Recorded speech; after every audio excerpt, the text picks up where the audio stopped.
सबसे पहले पंकज जी मैं आपके पास आना चाहूंगा और ये समझना चाहूंगा कि जो किसानों का आंदोलन इस तरह से जो तेजी से आगे बढ़ रहा है, इसको आप किस तरह से देख रहे हैं? क्या आपको लगता है कि वाकई में ये वोट की चोट करने में कामयाब हो पाएंगे पंकज जी? जी सर, जिस तरह से इस पूरे आंदोलन में लगातार लोगों का जुटना बढ़ रहा है और मुजफ्फरनगर की महापंचायत के बाद ये लगने लगा है कि जो लोग बड़े संख्या में कह रहे थे कि किसान आंदोलन अब सिमट गया है,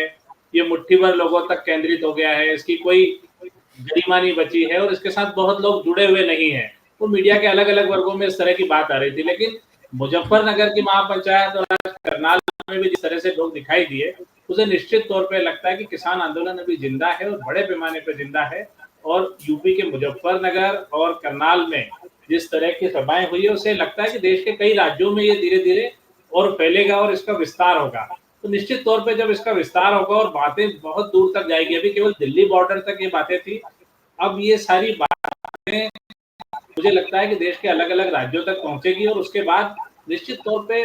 किसानों की जो मांगे हैं वो सही ढंग से किसान खुद उन राज्यों तक रख पाएंगे। अभी मीडिया के एक वर्ग द्वारा, एक चीजें द्वारा जितनी चीजें बाहर आ रही है, उससे बहुत सारे राज्यों में किसान समझ ही नहीं पा रहे हैं कि मामला क्या है। तो महापंचायत का जिस तरह से उद्देश्य दिख रहा है, बढ़ रही है, तो मुझे लगता है कि निश्चित तौर पर इससे बड़ी संख्या में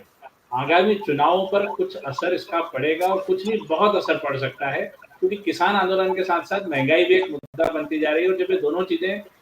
मिक्स होकर